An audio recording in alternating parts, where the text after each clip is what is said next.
Um RH bem estruturado é a espinha dorsal de qualquer instituição, principalmente na nossa área, saúde. E hoje nós vamos falar sobre os 4 grandes pilares de um perfil importante e estratégico de gestão de pessoas.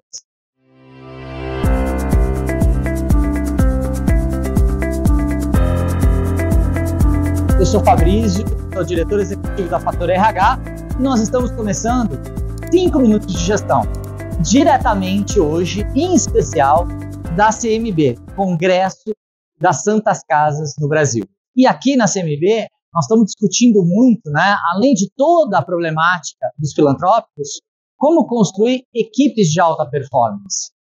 Como ter um RH que entregue resultados. Porque a lógica é simples. Se eu estou num hospital filantrópico, eu preciso de gente que faça mais com menos.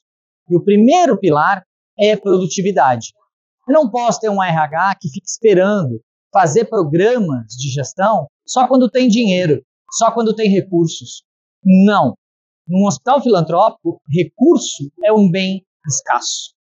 Então, eu como gestor ou o seu gestor de RH na sua Santa Casa precisa fazer mais com menos. Precisa otimizar os recursos que tem. E mais do que isso, fazer o melhor que pode com os recursos que tem, enquanto não tem mais recursos para fazer melhor ainda. Além de avaliar a produtividade e a proatividade do seu gestor de RH na sua instituição filantrópica, um segundo grande pilar é a organização. Por quê? Um gestor de RH desorganizado é uma praga ambulante. Ele abre 1 milhão de frentes, não fecha nada e ele sofre com um mal chamado descontinuidade. O resultado disso é que, quando tem um RH pouco organizado num hospital filantrópico, nos corredores, os líderes comentam: "Ih, tá aí, mais uma moda de RH. Mas não se preocupa não, logo logo o gestor esquece, vai passar." Um terceiro item importante, quando a gente avalia a performance do gestor de RH dentro de hospitais, é a capacidade dele de conectar-se de forma multidisciplinar. O que eu estou querendo dizer com isso? Um gestor de RH não pode só entender de RH. Ele tem que entender de matérias complementares dentro da instituição de saúde. Ele precisa entender um pouco de filosofia, um pouco de psicologia, um pouco de antropologia. Ele tem que entender da assistência, ele tem que entender de protocolos, de acreditação hospitalar.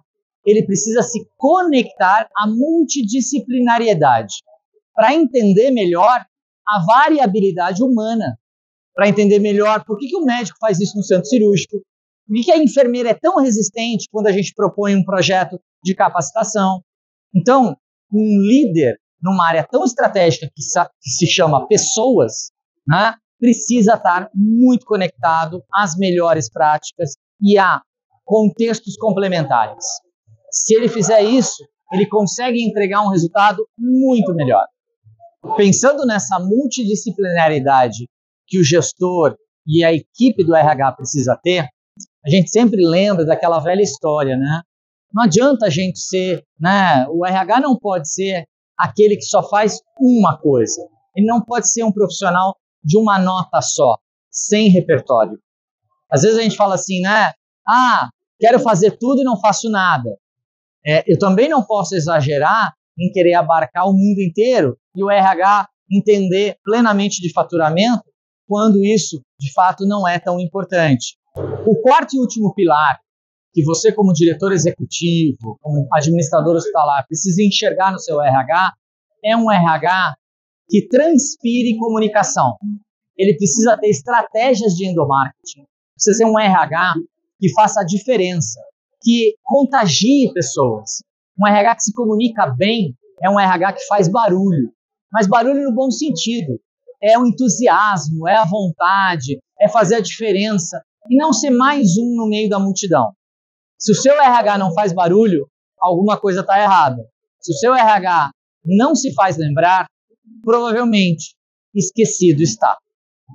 Então, concluindo os nossos 5 minutinhos de gestão, pílulas de liderança que podem transformar a sua vida, avalie hoje Se você é gestor de RH, se você tem esses 4 pilares. Se você é líder ou diretor de uma instituição, avalie se o seu RH entrega esses resultados. Porque nós da Fator RH temos certeza, líderes melhores constroem hospitais melhores.